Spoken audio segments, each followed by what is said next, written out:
What's up, everybody? If you've been on this channel for a while, you will know that I like a good party. And to have a good party, that means you need good tunes. Frankly, you could have a party anywhere. You could have a house party, or you could have a job site party. You could keep the morale up on the job site by having good tunes playing at all times. And that means that you're going to need a good job site radio. Now, back in the day, I bought this baby here. Not only could you run it with an M18 battery, you can use an M12 battery, and pretty much with no sound degradation.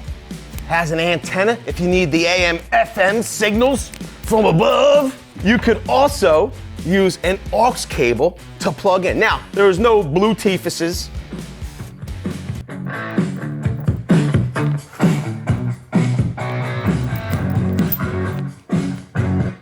Oh yeah, and just in case you didn't have any battery power on the job site, you could also plug this thing in. Moving on in my quest, I move on to the next iteration. Now, here's the deal.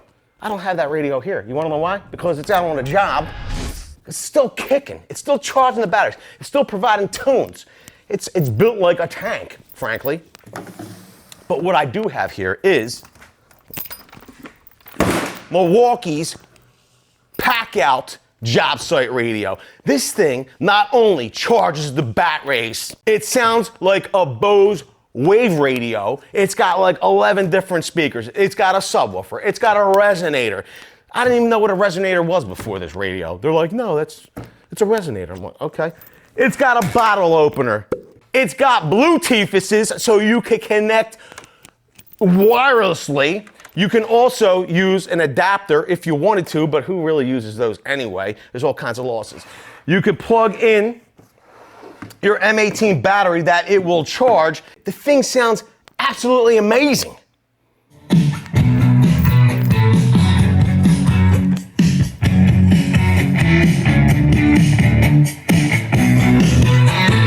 And that's literally on full blast. Plus, it's Packout compatible. It's going to charge your M18 batteries. It's going to serve multiple purposes, and that's why I loved the Packout radio. But at Milwaukee's pipeline for 2024, Milwaukee announced a new M18 like Bluetooth speaker, and a lot of you have been asking for it. Now, frankly, I got all the radios I could really handle, so I didn't want to necessarily go out and spend the do-re-mi. Full disclosure, I hit up Milwaukee Tool. I said, hey, Milwaukee Tool, do you have any media samples? Can you send over those Bluetooth speakers so that the Very Cool gang can take a gander at them? And they said, why, surely, we will send over some Bluetooth speakers. And they literally put it in an email, just like that. The best part is, they sent it over in pairs. Now, I think there's some features and functions built into this, and that's why they wanted to send over Dos, amigo, on these. It doesn't mean you need to buy two of them, from what I understand. But a lot of you had questions and concerns. See, when there's music present, everybody just has a better time. I mean, literally, everybody, you gotta see, if you could see the behind the cameras, everybody's like dancing right now, they're vibing. This is Milwaukee's new Bluetooth Jobsite Speaker. It's product number 2954-20. It's powered by an M18 battery. You will not be powering it with your M12 batteries. Full range sound, job site versatility. It has integrated hanging capabilities. You can use it on a utility cart, a nail hook, or pass-through. It has audio link. Connect multiple audio link compatible devices, over 200 plus. Now, I don't believe that there's over 200 plus audio link devices. What I do believe is they're saying you could connect 200 of these together. Is that crazy? It has a 3¼ inch woofer and high frequency tweeters. It delivers full range sounds. On an M18 XC 5.0 battery, at 50% volume, you get 60 hours of playtime. And if you decide to go full bore, like 11, you're gonna get 18 hours of runtime or playtime. This job site speaker uses USB Type-C for device charging. The Bluetooth is standard 5.3, which provides up to 200 foot of range. It's IP64, rated for dust and water resistance, as well as impact resistance. It has a 1-year tool warranty, and frankly, in the box, it feels pretty robust. The box itself, though, it popped open. So we're just gonna open it from the bottom instead from the top. It's drop resistant anyway. Might as well start testing it out. You know what I mean? So let's take a look at the first before we open both. Number one here at the front, there's a nice rubber overmold and it's thick, okay? So if you do drop this, it seems like there will be some resistance. Nice rubber overmold on the controls up here. Probably be pretty intuitive. I don't know what's going on behind here, but we have 4, they're not security Torx, but they are Torx screws. I don't know what's hiding in there. Maybe room for expansion? I don't know. But what is behind this door here is a USB Type-C. It does have EQ adjustment as well as some other stuff we could talk about in a minute, but I think maybe we should just get a battery installed. I'm not gonna use a 5.0. You wanna know why? Because I don't wanna go to 10. I wanna go to 11, and I need a high output 6.0 or 8.0 to make that happen. Let's power this thing on.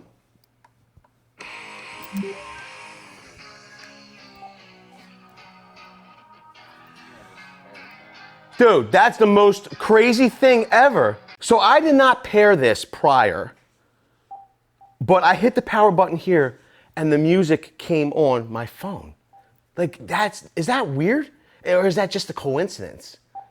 Very odd. So you can see here, we hit the power button, we got a white flashing light. It looks as though it's looking to pair with something. So I'm gonna open my Bluetooth's settings. It says other devices. Boom, Milwaukee 2954 shows up. Boom, it's paired that quickly. I guess Bluetooth's 5.3 is it's the best. I will tell you, nice amount of bass. And we're raising the volume on our device. Quite frankly,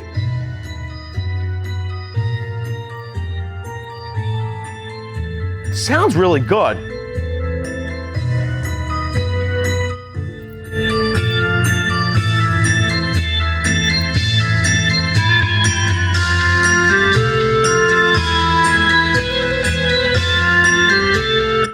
I'm gonna pause it. Now here's the deal. We're at full volume on our device, our smart device. I'm wondering if there will be a difference. Can we raise the volume? Because it sounds pretty clear. If we raise the volume on the Bluetooth speaker, does that give us any more oomph? You know what I mean? Let's see.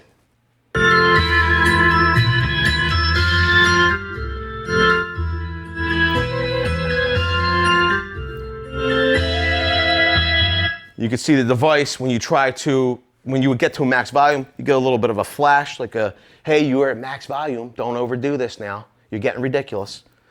But here's the funny part. If we do it on our device, I think we get the same indicator.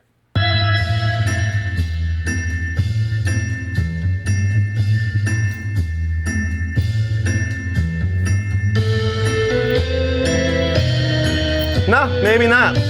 I thought we would have, but we do not. Now, here's the deal. Some of you are gonna want a little more bass or a little more treble.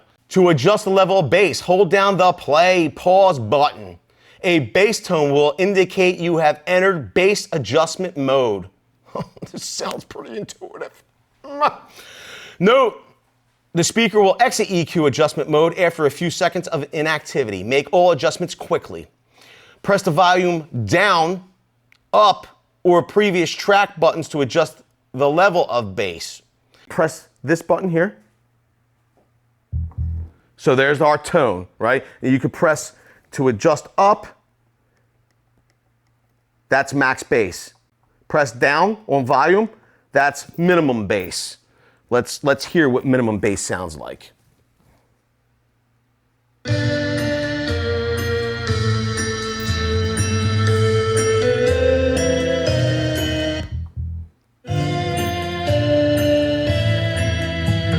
You can make the adjustments on the fly, obviously.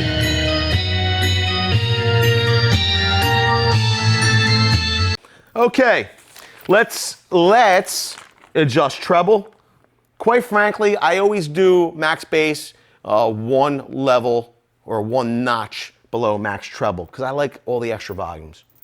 All right, to adjust the level of trebles, press the play pause button again while in bass adjustment mode. Oh, okay. So this is what we do. We hit this. Now we're in treble mode. We're going to adjust down with the volume, down volume to adjust treble down, or up volume to adjust up. We'd be at max treble. I'm going to go one notch down. I've done all the EQ adjusting that I'm going to do for my tastes. You adjust according to your tastes.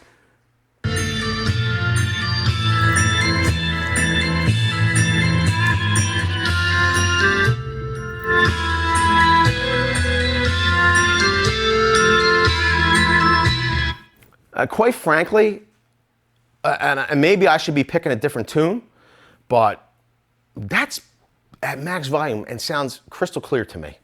Let's go back to our initial song that was maybe playing on our Packout radio.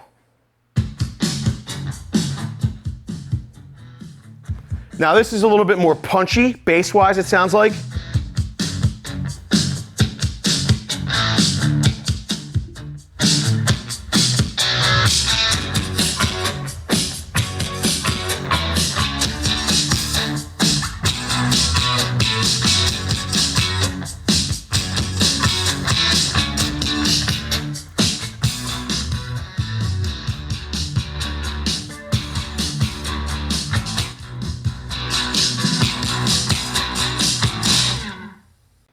We're at max volume. I feel like it's pretty clear.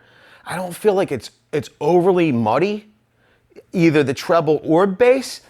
I feel like we could be getting a little distortion of bass at the top end, but I don't think I think it's pretty doggone good.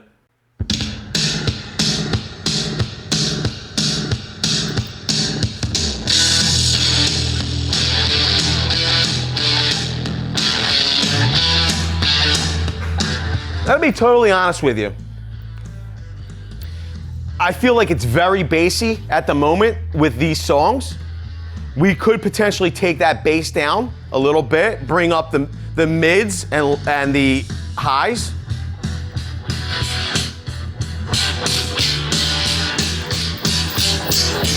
You know, sometimes if you have a speaker or a low quality radio, you start hitting max volume, it sounds like it's going to fall apart. I'm not feeling this with this. We adjusted the EQ. We've heard the volumes, low, high. We showed you how to do that. We showed you how to pair. That was simple. What if you have two of these? I'm still kind of like puzzled about when we turn this speaker on, my phone started playing for no reason. And it's almost like the speaker pretty much signaled, hey, there's a Bluetooth device over here that can actually work with me. Is that even possible? Is that what they're doing? Who else is listening for Bluetooth? You know what I mean? The cloud? All right, we're gonna pop this baby in. Okay, now, here's the deal. I will be super amazed if I turn on this speaker and it just automatically connects or something crazy. You can see Bluetooth is flashing. You see that on there? Okay. We're gonna press this button here. I have no idea what it means, except for it looks like the button I would press if I wanted to pair two speakers together. All right, let's push this button here. Nothing. Let's hold it in.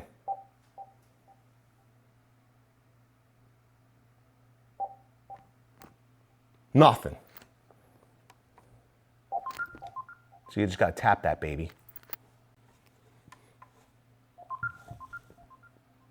I press that button there.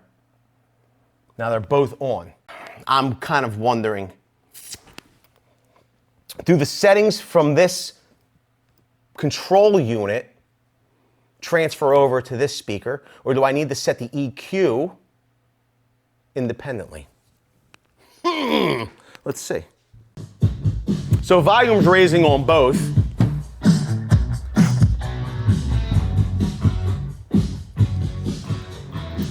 Here's the deal. These are both they're very bassy, super bassy units.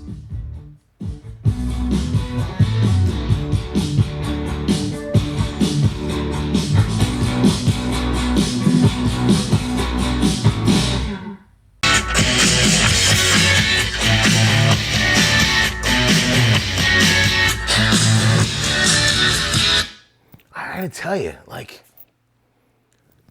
I don't know. Like some of the guys here are saying that there is some distortion at max. I'm not reading it as much. Let's see where we're set EQ wise. Let's hold this button in.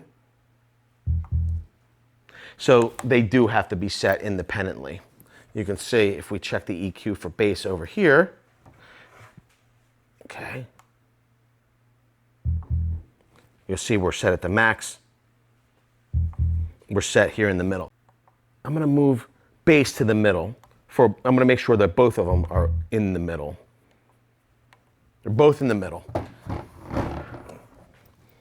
I'm a bass guy, and I think that I'm liking the bass set way down, treble set up here.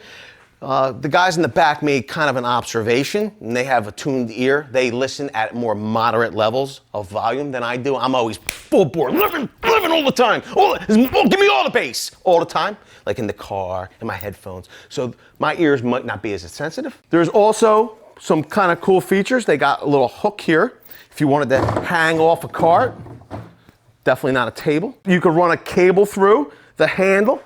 See my eyeball? Right? There's a little hole here. You can run a cable through that bad boy. You're going to use this to hold your smart device up top here. I like that a lot. So your smart device isn't shaking so much that it's going to pop out, which is pretty cool. Two things to note. This unit automatically repaired to my smart device.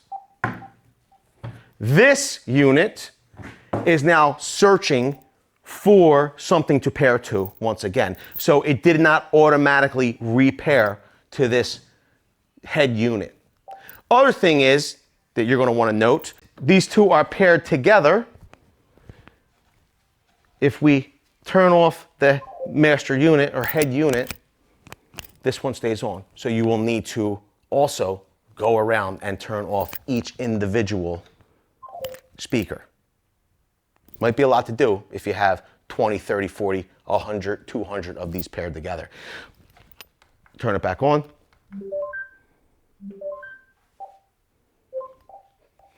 Paired to my device. Once again, you could see it.